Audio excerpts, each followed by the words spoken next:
All right. Hey, welcome everyone.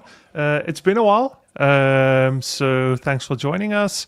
This is a product design one. We haven't done one of these in a while, so it's good to just be kind of doing something that's a bit more high level and not as down in the technical stuff as Justin and I tend to do.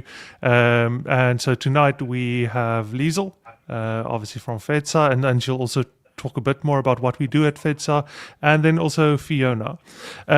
So both Fiona and I spoke at DevConf, and it's one of those things where it's generally pretty hard to attend other people's talks when you're speaking, because either you're just like rushing to get your talk done, or you're just decompressing after you do your own talk. So this is a very sneaky way for me to be able to actually get her talk in real time. But she did mention that it did change quite a bit. So yeah. But cool. So with that out of the way, Liesel, do you maybe just want to dive in, do a bit of like just general housework and kind of like who we are, how things usually run, and where you can find out more? Sure. So thanks, Skulk. It's been a while since I've seen you.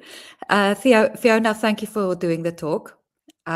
It's called Cockpits and Dashboards, Aviation Lessons for Measuring What Matters. It's a very cool title. I really love it. And it doesn't say much about what you're going to say, but I'm sure it's going to reveal a lot. Okay, FEDSA. FEDSA has been around. We tried to calculate the timeline of FEDSA the other day, but it's been around for a long time. I met Skulk and Justin probably 10 years ago when they were using our office, the office where I was working for FEDSA Talks, and we did all of them in person, bought beer before, and it was maybe one day we'll bring that back. So FEDSA used to be Front-End Development and Design South Africa. I started a product design community, and we ended up at the end of the day, because we were all working with the same goal in mind, decided to still call it FEDSA, but now it's Front-End Engineering and Design South Africa, but we kept the acronym. Because re-registering a non-profit is a lot of work and money, and we already had FEDSA community registered. So yes, so we were just being very, very, I'm going to say frugal or smart about the situation. These are just some of the topics we cover. The talks are quite. We speak about various topics in technology and design, but these are the main ones we try and focus on. So it's mental health in tech, product design, front-end development, and then beginner support.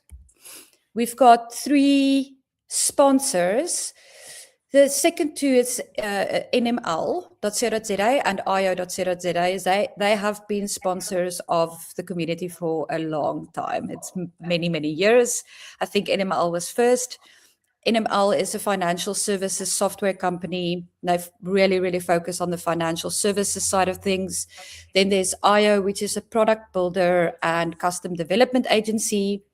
And then our newest one, but they are doing some amazing things for us, is KRS. You can see since 1987, it's when some of us were still wearing nappies. They've been around and doing the good stuff. So they do smart software for startups, corporates, and government. Thank you to KRS. They are really doing a lot for this community. And then just want to say thank you again to Fiona for the talk. Fiona has been in aviation for more than 20 years, I think. She started a digital radio company, and now she's leading into other bits and pieces that she picked up along the side. And then at the bottom, I don't know if it's clear enough, but it's her LinkedIn URL. It's Fiona McCarthy 888. And then, like always, you can do questions via YouTube and LinkedIn Live, and we will see it on our end, and Skulk will tackle the questions as and when they come up. Thank you.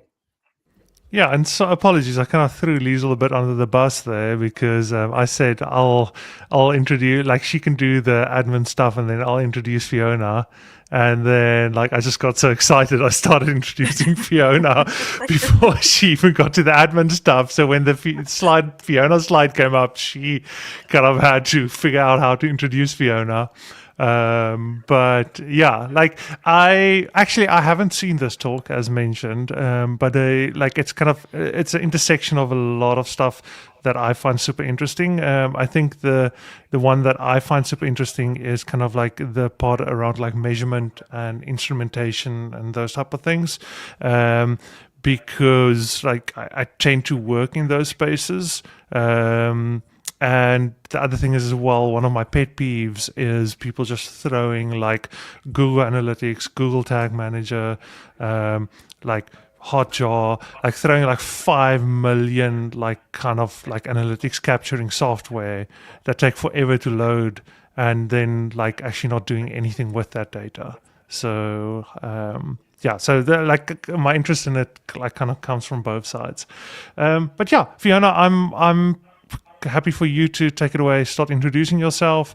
Just guys, as always, please, any questions you have, put it in the text chat. We'll stop every now and then. I'll just ask the questions on your behalf, and yeah. So I think we can then kick it off from there. So over to you, Fiona. Thank you, Scott. Thank you, Liesel. Okay, so I said my talk has changed quite a bit from DevConf, and that's because when I left there, everyone said that I should build on it because there's definitely research to back it. So I went down the rabbit hole of that post DevConf, and I've got some of the big credentials now that kind of backed my theory. But how it started was really my frustration with the digital analytics as I moved from aviation into the digital media space. So just to ask a question to kick it off so you can understand where this is going to go and what my touch points are going to be is basically how many of you have built something, shipped it, looked at the analytics and thought those numbers are not telling me what I actually need to know. That question, just keep that in your mind for the whole of my talk, and we can also, we'll get into it at the end of it. But I'm Fiona McCarthy. I co-founded a digital platform called Radio Plays It In. It started as a digital radio station and then slowly evolved into really a content platform. We are based in KwaZulu-Natal, and before that I spent 20 years in aviation, managing helicopter operations around the world. We operated in over 30 countries, so very complex operations. And when I moved into the digital world, I didn't have any algorithm training nor marketing experience in dashboards, the analytics that were being tracked. So I really had to dive in and try and teach myself all about that. But there was a question in all of that the digital media had not asked yet. And that's where the link between my aviation world and the digital metrics kind of merged. So do I go to the next? Oh, there we go. Sorry, my bad. Just testing all of this.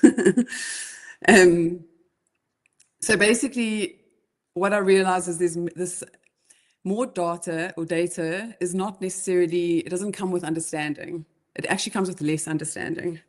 And Edelman's trust barometer, which is it's a trust metric that they use to count.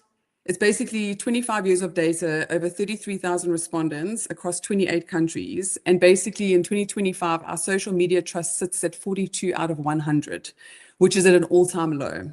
And you would think that because there's so much information available out there, that it would give us a better understanding of the people, because we're tracking everything. Every single thing that someone's doing online, it's being, whether you're clicking, whether you're scrolling, whether you pause on it for 4 seconds, whether you share it, all of that is being tracked. So where is all of this information going if the metrics are saying, well, the analytics are saying that our trust is actually declining in the digital space? So I'm going to take you back to where I come from and I'll join the dots. What do we say? I will eventually land the plane.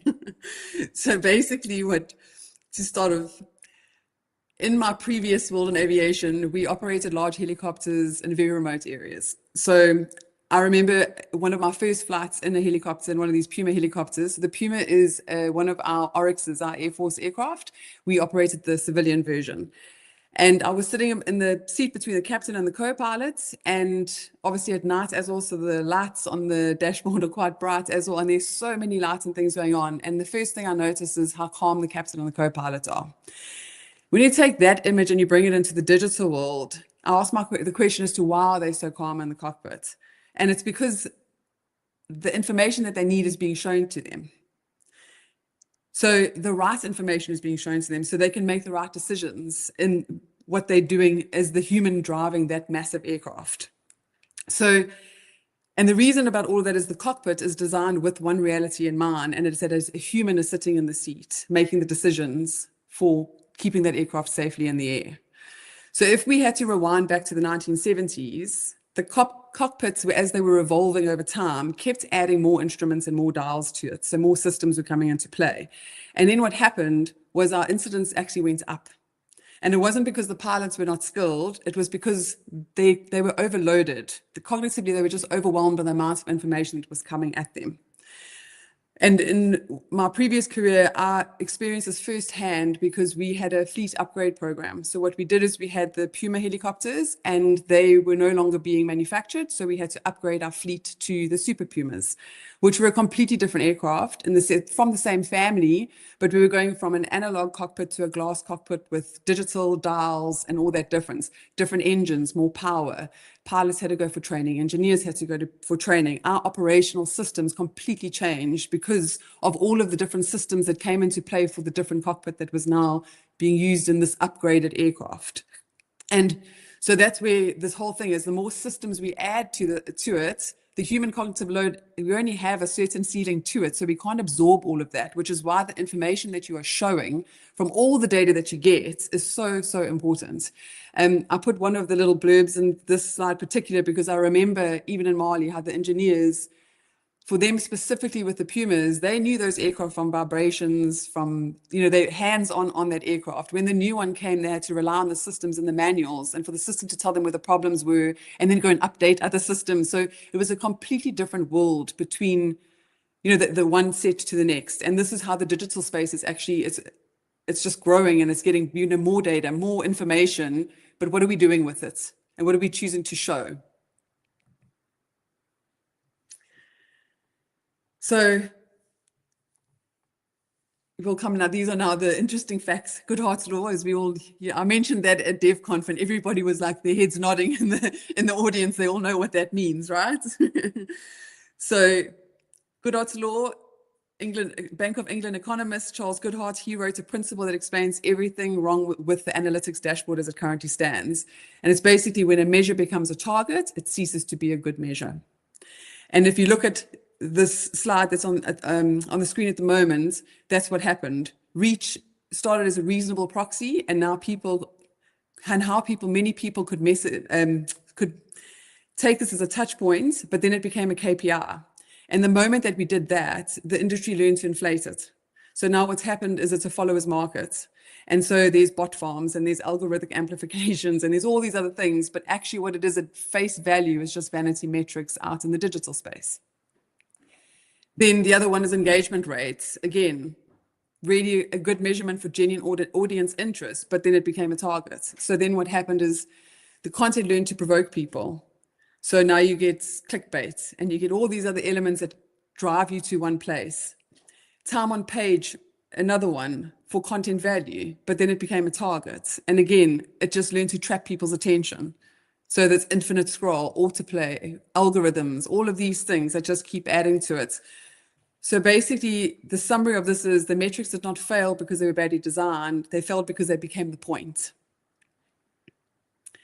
And so aviation, if you look at it, had that same crisis, but they came up with a solution for that.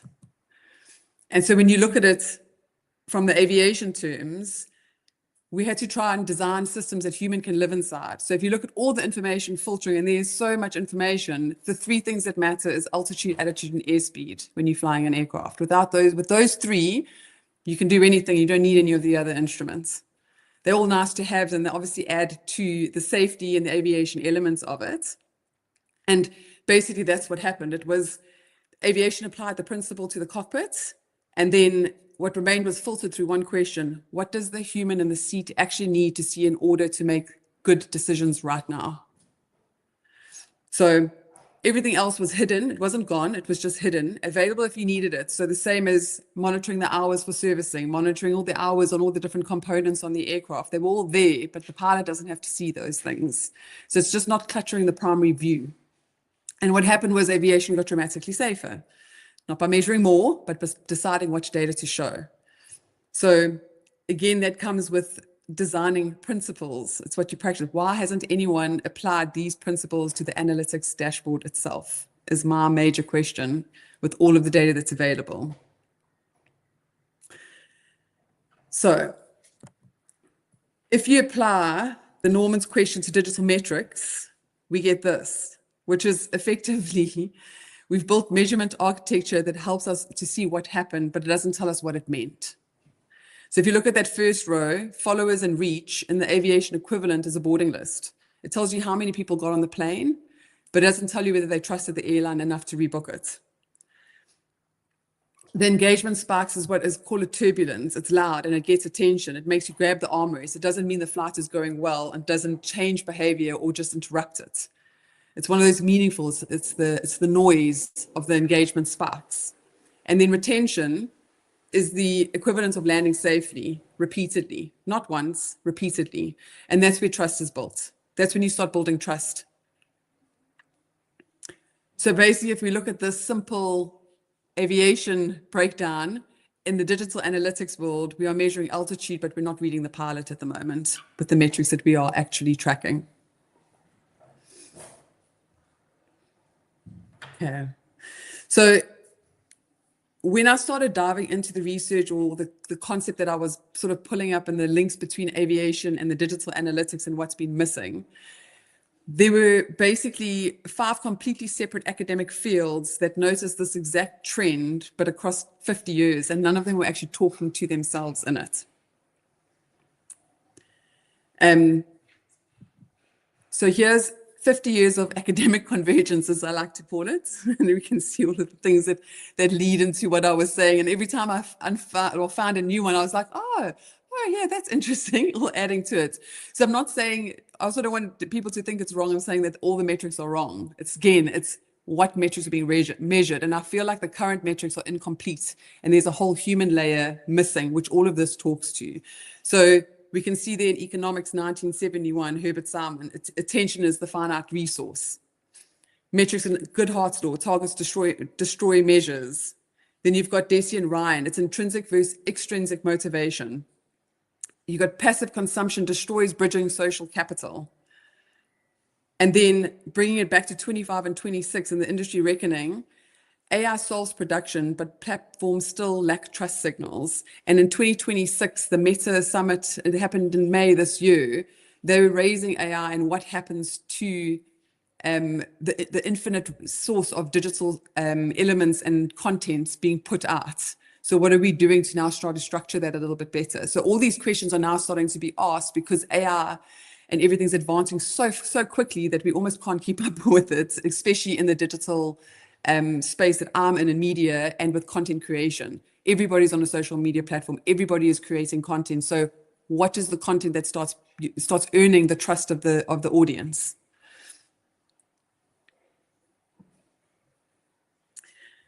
So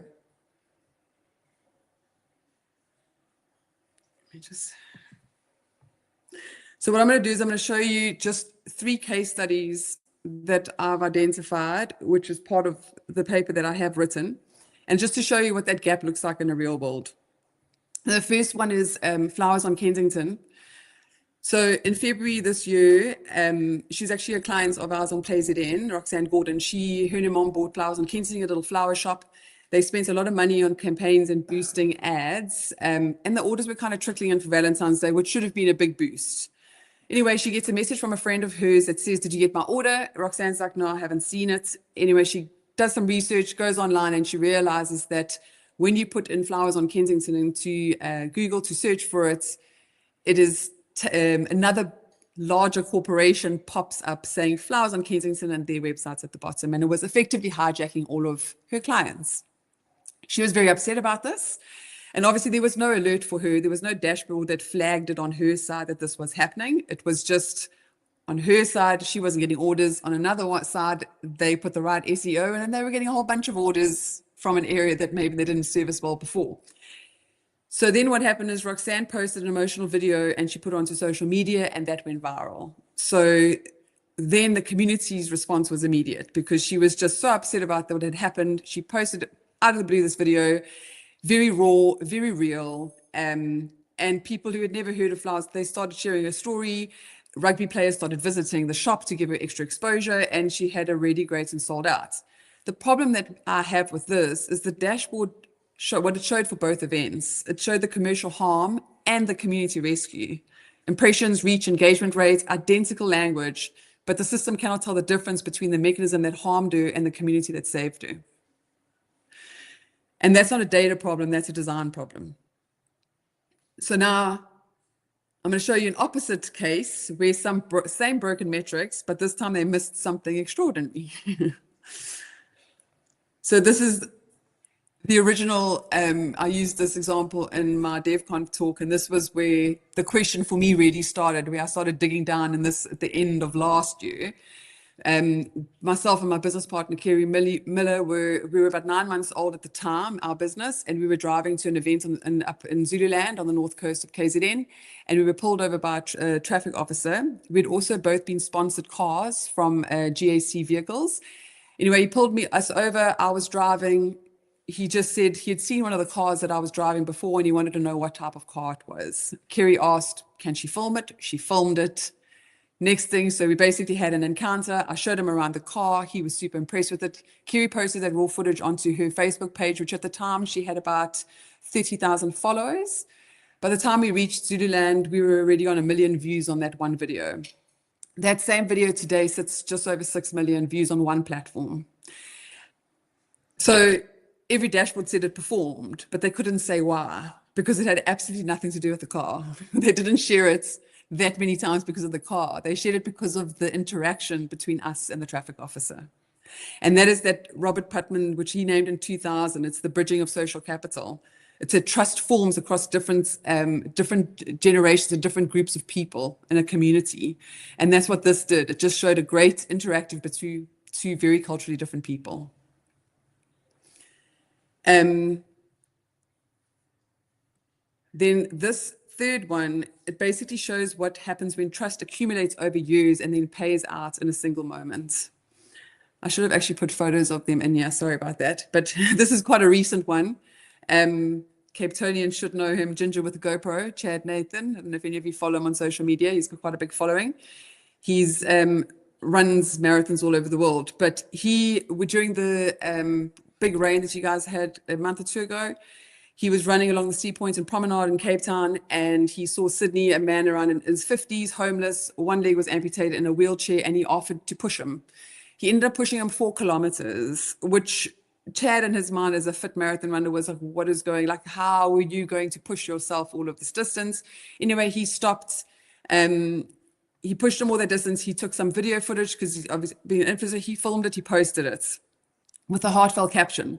Within 6 days, the community had donated 450,000 Rand for Sydney, and he was given a custom wheelchair. And obviously, Chad got a whole lot of new followers in it. And it wasn't from a campaign or an algorithm. That was from a human signal that carried itself across platforms and borders.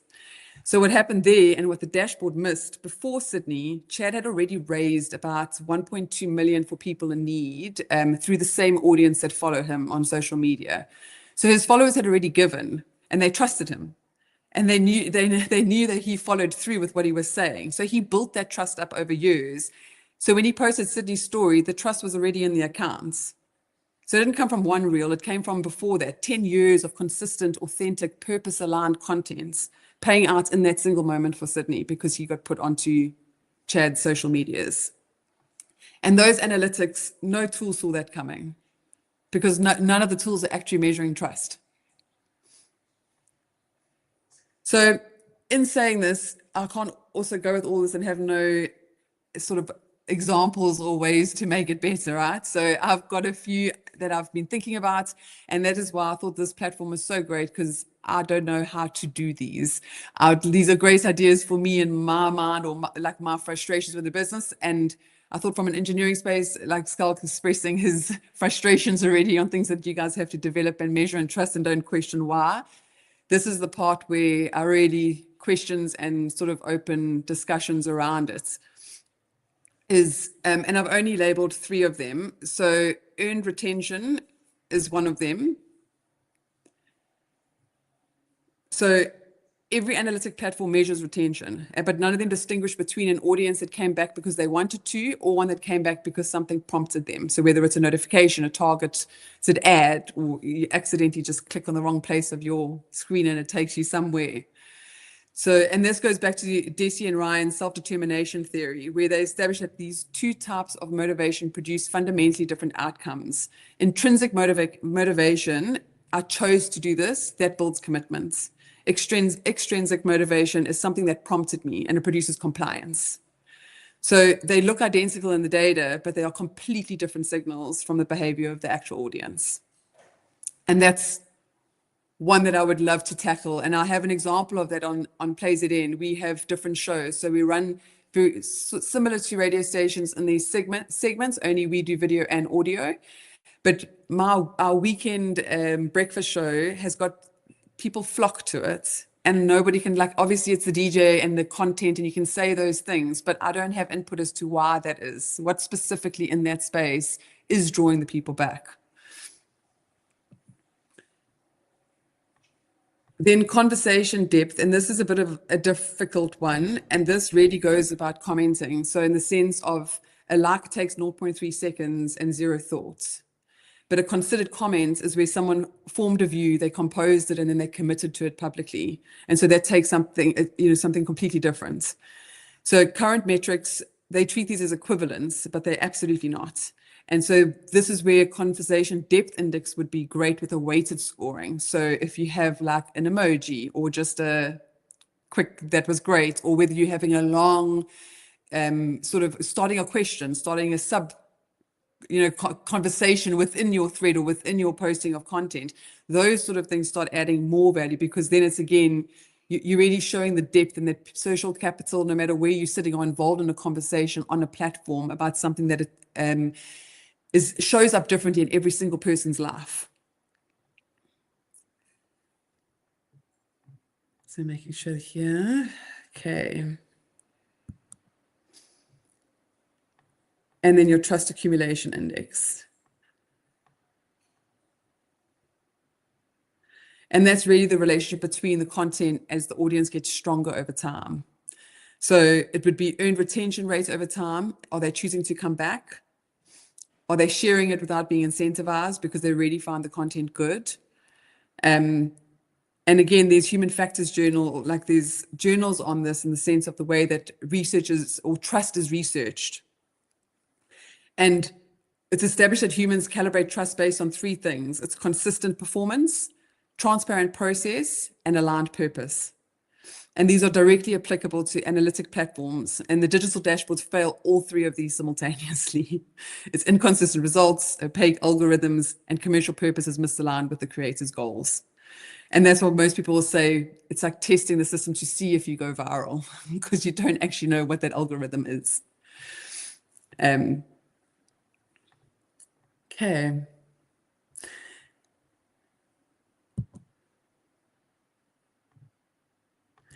So basically, I told you I would land this plane. Aviation's greatest safety insight was not a system, it was a question. What does the human in the seat actually need to see? And that brings us straight back to digital media, because the difference in digital media is there are 2 humans in the seat. It's the practitioner building the product and the audience that are deciding whether it's worth to trust. And that's really, I forgot to put my QR code in there. Apologies for that. You can give me the link. I'll put it in the in the description of the video.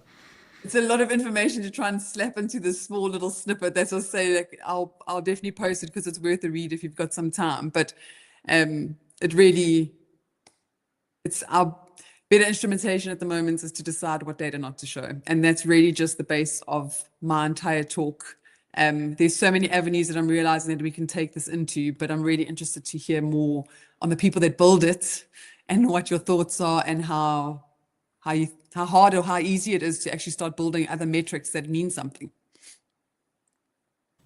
All right, cool.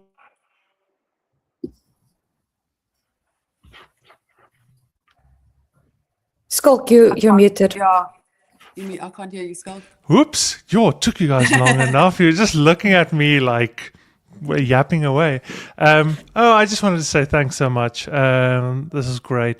I have a ton of questions. But I just also want to mention, like, if anyone wants to pop a question in the text chat, like, I'll bring it up on the screen. We can discuss it as well. But I'm curious to first and foremost kind of hear any questions or thoughts from Liesel's side, because I guess much like an airplane, once I take off, oh, that was amazing, huh? Now I'm getting scared. No, it's just like I'm very excitable. So I think once I start like asking questions, like it turns into the Skulk Venter show. But yeah, go ahead, Liesel, if you have anything. I have more comments. Maybe that turned into a question. I think I don't think the problem. I think it's very, very nice that you are posing the question, but I agree with you. It's not been solved. I'm wondering if anybody has come to you with a solution.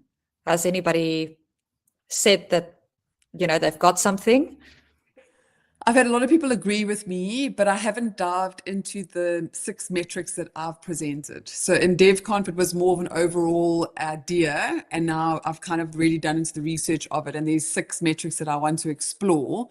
And obviously we have a digital platform to use as a guinea pig, which is why I'm so keen to start applying those. I don't know how to do it. I don't know how to connect the dots to actually give me that information out, but I do know that we are tracking it. I just don't know how to connect the dots, basically.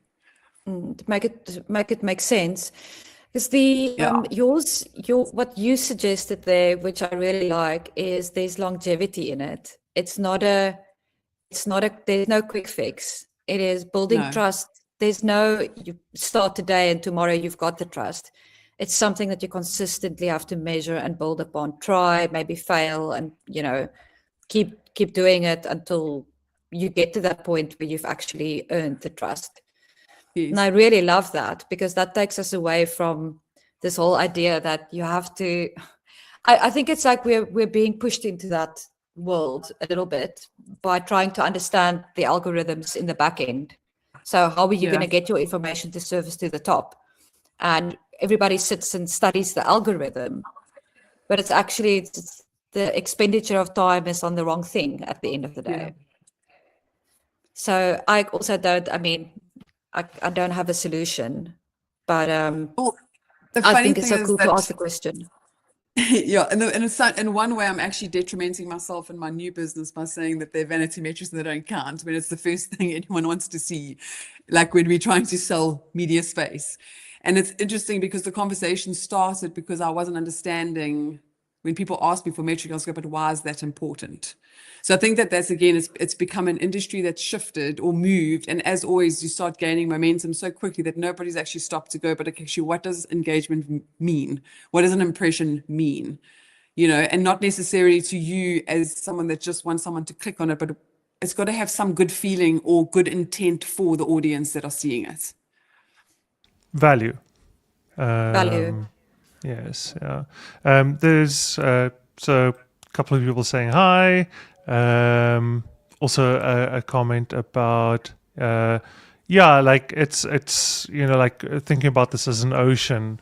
Like a lot of it is just like finding the right wave, which like can be a bit daunting, just given just like I think we're well past like kind of the information age. We're kind of drowning in information at this point.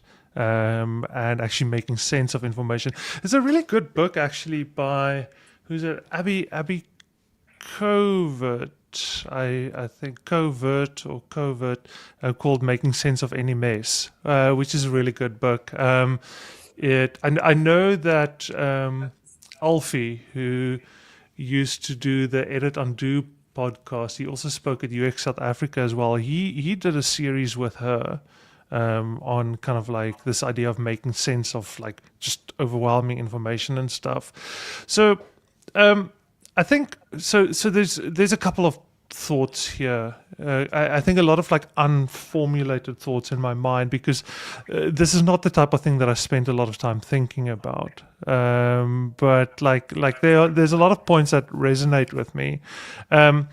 Obviously, I think when you, so you know, like there's broadly talking about like just like the social media and information out there, and actually the noise, and especially the noise that has just like compounded the last 4 years with AI, where it's just like there's just so much noise, and just getting through that noise is really hard. But then there's kind of like the other side, which is kind of like as people designing products and, you know, surfacing useful information.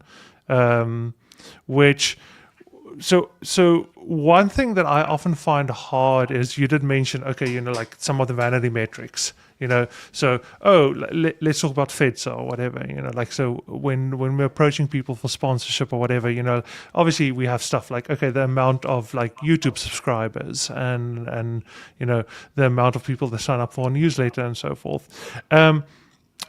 So there's this tension between like stuff that's easy to quantify and stuff that's useful. I obviously understand that there's way more useful information beyond like how many people click the subscribe button, or how many people like the video or whatever. But it's Yosha just sent me a message. Hey, Yosha just sent me a message. Remember to tell people about the newsletter. Very topically. Guys, please sign up for our newsletter. I'll pop a link at the end. But like, how do you even quantify that stuff beyond just vibes? The one thing is what I'm saying, it's not, I think the existing metrics have a place, and they've what we've always been measured from. But because now there's so much out there, we have to start readjusting what we're measuring, or add another layer that adds some complexity to the amount of information that's out there. And also people have different drivers. So if we are just clicking for a click or buying likes, and you know, like, I mean, everything's going to evolve over the stage. So these additional metrics that I'm saying is more about driving the right behavior with people. And this is really solely driven by what we're trying to build and plays it in as a business.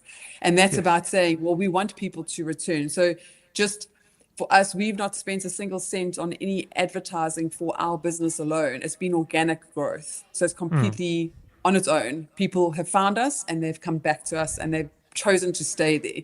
And those things are what is not being measured, but those are highly valuable, because it means that, again, like the example of Chad, he's got an audience that actually back him. And if he gets behind a cause, they get behind a cause. And so those things are so valuable in the space, whether it's advertising for whatever cause it's going to be used for. But they really then hold value. But at the moment, you can't really tell the difference of it.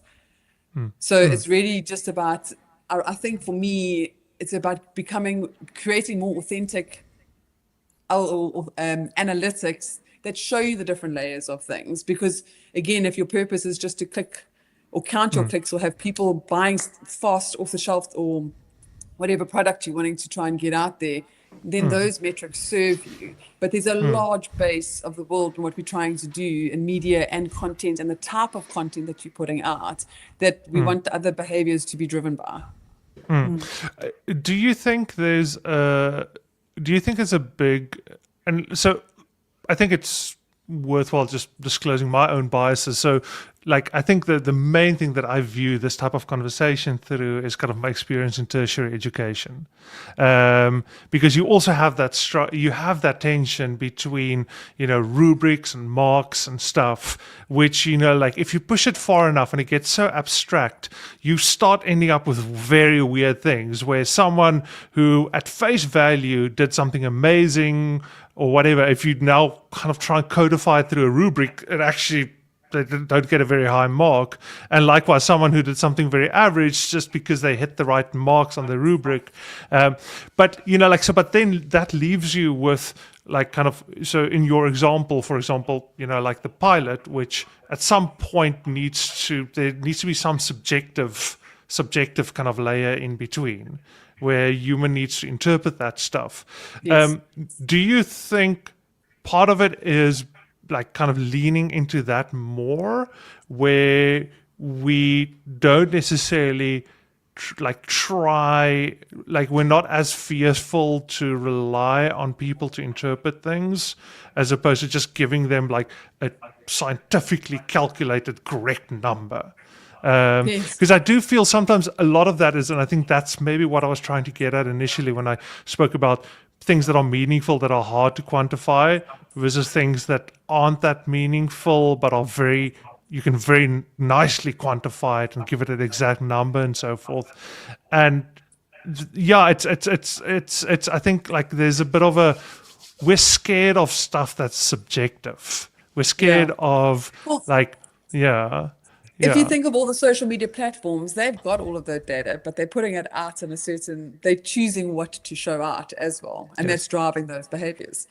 So I mean, it's not like I'm trying to, I just think that from my experience, and that's where all these questions are completely raised from. And so me researching it and me trying to put this in place is because there's not one platform that I can find that collates all of those analytics into one place and all the places that we exist currently, and then to add another layer of that, which then kind of sort of quantifies it as being authentic and real, and this is content that you can go and see versus not gonna name them, there's a lot of content everywhere, so it's what is it that, and we all have different tastes. So again, you don't want everyone's going to have their pieces that you can have, but if you're selling it on it, it's kind of like your ingredients list on the back. If there's something harmful there, you must disclose it, or at least put all the information on there for both sides of it, in my opinion. Yeah. There's a really good book by, I'm going to butcher his surname, Paul Boag. I don't know how to pronounce his surname. I've only seen it in writing. He wrote a book called Click. For Smashing Magazine. It's a really good book where he kind of looks at exactly what you spoke about, like, where chasing metrics for the sake of making that number go higher actually is harmful in the long run. So he lists a couple of examples he lists an example where a common thing that you see is, so there's two ones that he lists that I've actually seen play out in real time for actual projects that I worked on. The big one that I see all the time is if you sign up for a service or whatever, it automatically adds you to the mailing list, or or the button where it's like, I want to receive promotional material. It's kind of so vague and it's intentionally confusing. I think the MailChimp one is like the MailChimp one at the moment is like really ridiculous. It's like, it's a double negative, and it's like, you're not sure, should you click to receive promotional material or should you not click? And so like his point is that, sure, you might get your number of subscribers to go up in the short term, but in the long term, like for example, what's going to happen is people are going to click the marker spam. And that's way more damaging for you in the long term. Like once like your domain gets listed as like a source of spam emails, it's very hard to dig yourself out of that hole. The other thing is as well, so he also lists an example where like you can get like an ad on, for example, if you like buy a certain product, then you can get some type of ad on extra, upsell thing. And it was also like, like it was framed in such a way that people accidentally actually got it when they didn't necessarily want it or whatever. And once again, that made the number go up and the amount of like kind of like upsells. But then that downstream was like, now the support team was kind of like overloaded with support requests of people like, what is this thing? How do I get rid of it? I never signed up for this and whatever, which in the long run, if you think about kind of like how much, like your salaries go towards people that handle support and whatever, you actually lose money in the long run. So it's a very cool book. Like he kind of looks at a lot of like kind of like these things where if you just like chase the metrics themselves, you can have further down the line like implications for your product or whatever that's like very harmful in the long run, because you like kind of was very short-sighted in that regard. Yeah. And in your experience with the sort of metrics and pulling those analytics, is this something that would it be complicated, or do you think there's potentially some quite easy fixes to? So the big problem that I find, and like I kind of oscillate. So I'm involved with like a couple of like big like like software service things, and so I think the most reliable thing that we've kind of settled on is, I guess to your point, is like building enough goodwill with users that we have a couple of users that just reach out and kind of tell us like, listen, like this thing is not like this thing is not working for me. Or and we've had a lot of cases where people like go to our competitors, they leave us and they go to the competitors or whatever, and it's no hard feelings or whatever, but like we've built up so much goodwill with them over time that they tell us, they're like, listen, like I'm gonna close my account, like I'm gonna go with one of your competitors, and this is the reason. And that's really helpful. And I think, like, once again, and I think this is to my point of, it's very easy to just slap some like analytics thing on there, capture page views, capture like time on page, capture like the funnel and whatever. But like I think we found way more value in terms of just like actually building relationships with like the users and so forth. But that's also so specific that you can't. And I think this is what it comes down to. It's very hard to scale those type of things. And I think this is the problem with the really like nicely quantifiable stuff versus the fuzzy, hard to like, is that the fuzzy stuff is really hard to scale, and you can't, like, we've kind of ended up in that position like by pure accident. I don't think any product or team can just decide we want to kind of develop this relationship with our users from next week on. I think, which is what you also chatted on, and like I think it gets even harder because there's this concept of Conway's law, which is kind of the nature of the organization that builds the product is kind of reflected in the product itself. You can't really separate those. So a team that is generally like treats their employees like shit, that like fires and hires people just left and right or whatever, has a really bad work culture. Those things tend to kind of like also like get reflected in the products themselves and to the users. It's very rare that you have that type of team and then like they treat their users amazing, or they build a lot of trust with their users. And so it's so hard that like, it's like, to me, it's like what I found is like the fix is just like, you just need to be a completely different type of product and organization or team. Like that's really, I don't know, like if, yeah, sorry, like yeah. So I think like I've myself have stumbled like in places where me and the teams that I work with get a lot of really good signal through all the noise. But I think a lot of that is just like because of the nature of the team and the product. And if you have a really crappy team and you have like, I mean, like the example you mentioned, like about it's Chad, right? Like, like if he wanted to figure out like, okay, what's the way that I can maximize, like, and he kind of like if he stumbled upon that, but from a cynical place, like it's almost like there's no way to get to that place if that is your goal. Your goal is, I need some type of event that's gonna kind of like want people to share it. Yeah, almost engineer the event. You want to, so it's not an organic thing that happens. Yeah. And I think that's what's hard to me, is like the advice is like, I like it always feels to me like if you continue this talk and you continue down this kind of like thinking and trying to unpack it, it almost feels like at the end you're going to arrive at a place where you're just like, you just have to be a solid person or team or product, and that's the answer. Just be, like, I don't know, I'm curious. Like, actually, that's something I would like to pick your brain on. Is like, like how do you juggle that, like, in terms of people, like, like kind of a more cynical approach to, we need to make the numbers grow, and then the numbers growing being a side effect of some bigger goal. Well, I think the cynical exists already quite a lot by the way the numbers, it's attention or engagement like that. I think for me, this whole concept has come from a very personal experience in the way that I try, and more frustration actually.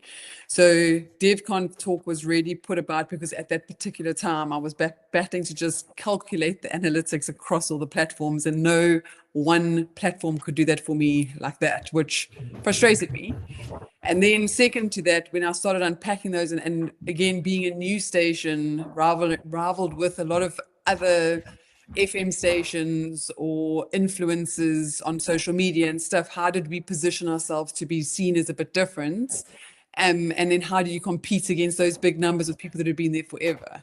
So we started from zero and have grown that organically again, like I've said. So it was kind of in that process going, okay, so how do we add another layer of metrics that actually show when there's good, authentic content being put out, and not just driven by engagement sparks, or what can we do to make people come in, what can we do to make it go viral. It's more about finding the people that there's touch points on the information we give, or they listen and they go, oh wow, that was interesting, I want to come back for more, so they choose to come back. And that's why we keep the structure the same, so you know what shows on at what time, but it's building that trust again. So it's kind of like evolved over this 2-year journey of mine.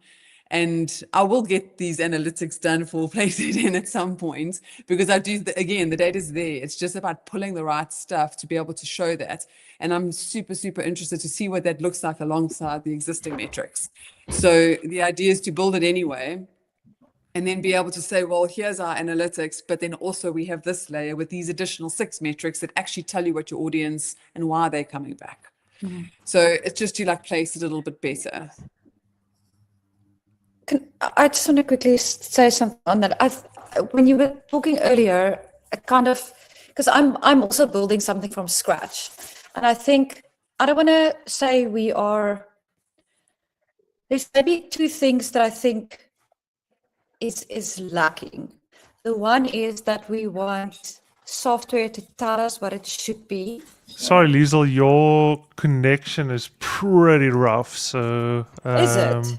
Yeah, maybe if you, like, I don't know if you maybe just switch off your video or something. The audio is struggling a bit. Okay, the video is off, but can you hear me now? Yeah, it's better, much better. Yeah. Just give me a sec.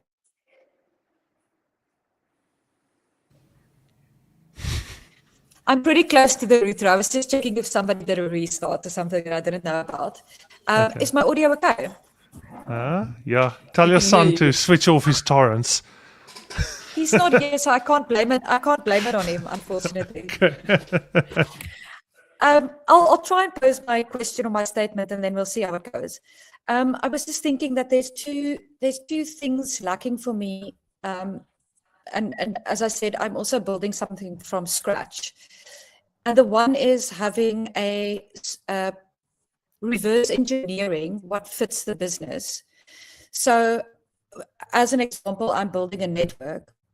Does the amount of members I have mean that much if the amount of members that doesn't come back every day because I'm building something that I want daily interaction with? So yes, the members matter, the amount of members matter, but it matters nothing if they only come back to the network once a month. Yes. That means they're not interacting daily. And I think we should maybe think about reverse engineering what we need to see to understand if we are building trust or if we are actually growing, and what growing for us means. So I think you're saying that meaning layer is missing. And I Yes. don't think, I'm not sure about what service or tool or SaaS product you're going to use that's actually going to tell you that. I think we need to be intentional as business owners to think about those things, because you'll get your performance marketing company coming in and they can tell you, they can get you the likes and the clicks.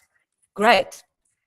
But it's performance marketing and you're going to pay for that. You're going to pay for an agency to run that for you, and you're going to pay LinkedIn or Instagram for the clicks. And then the other one, I think, and this is just dropped on me, is something I've actually never seen, is people doing a strategy around content strategy, sure, but I don't think it's something that founders are always that intentional in thinking and setting themselves. It's something that we want somebody else to come in and tell us or do for us or outsource. And we're talking about the driver in the seat, so the pilot. So we need to ask the business owner, because he's the pilot at the end of the day, right? He's the one who wants to see the data. Is what does the business owner need to understand if his company, apart from seeing the financials, what does he need to see to understand if his business is being successful beyond the numbers? Yep. And I think it starts with what you're doing. It starts with you, and it starts with me, and it starts with everybody. But there's a thinking that I agree with you that completely lacks.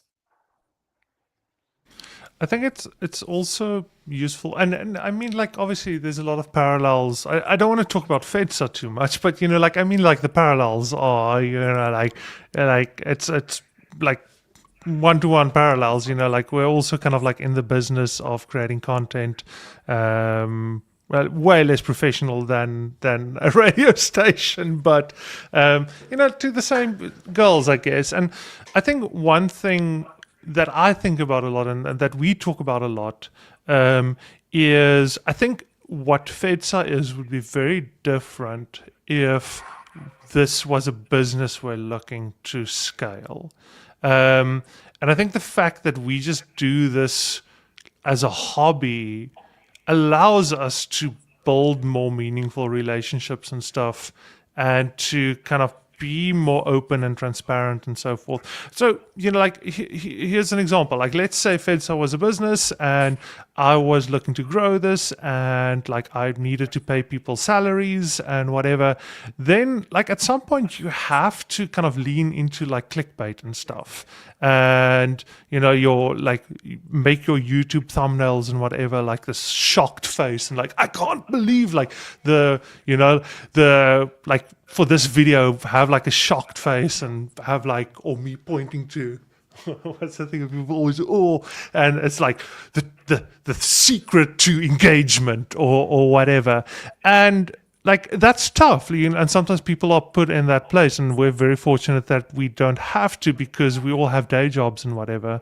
And also that other company that I mentioned, where like, our metric is effectively just like relationships with the people that use the product. So I can be upfront about it. It's Palmetrics. So I've been working with the Palmetrics team now for close to a decade, and the thing is, like, they don't necessarily have that grand ambitions in terms of they want a monopoly on the market.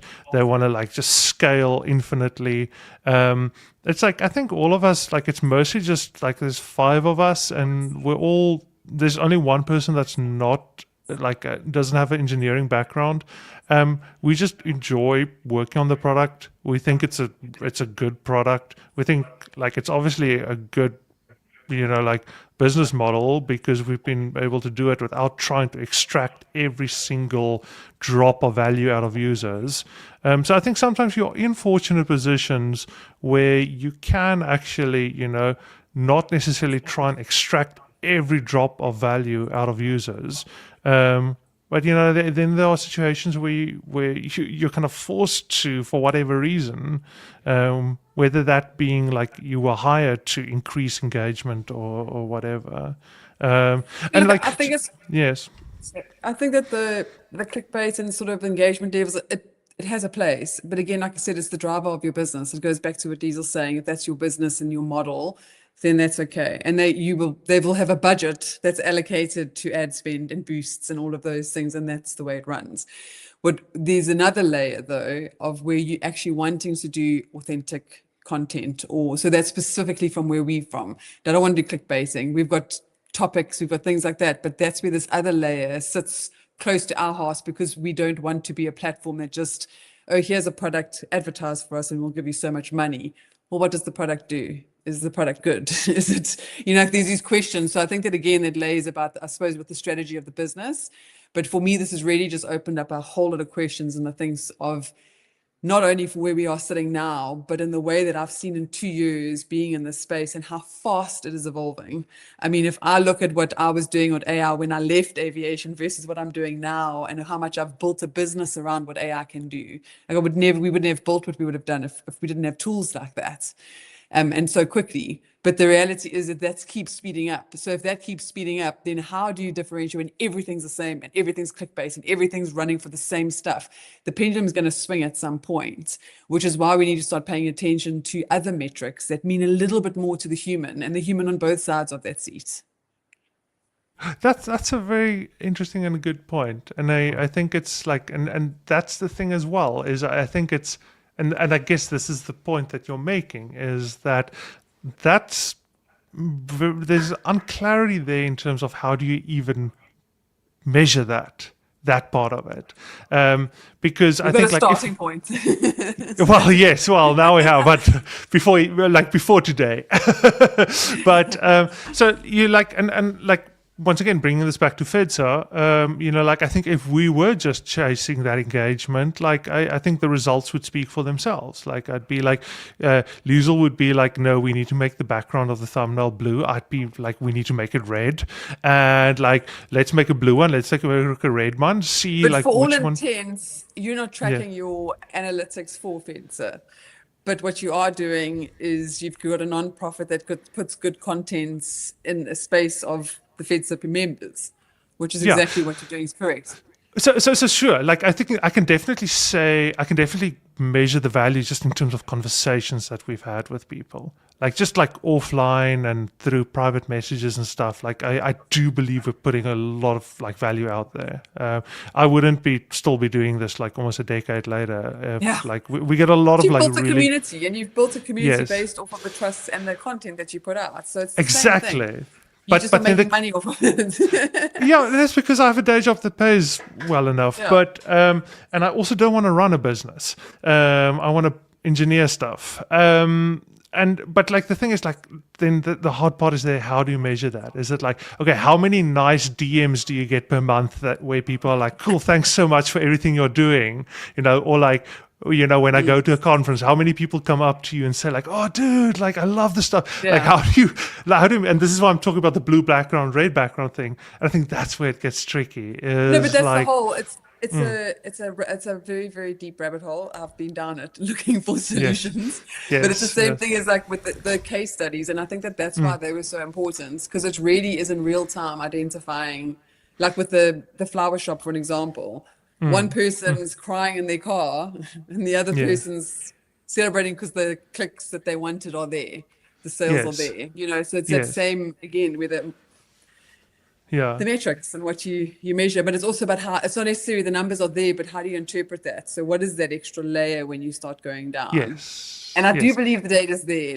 I just think that there's so much there. It's just about connecting the right instrument to it. If you swing it back to a cockpit, how do you show it?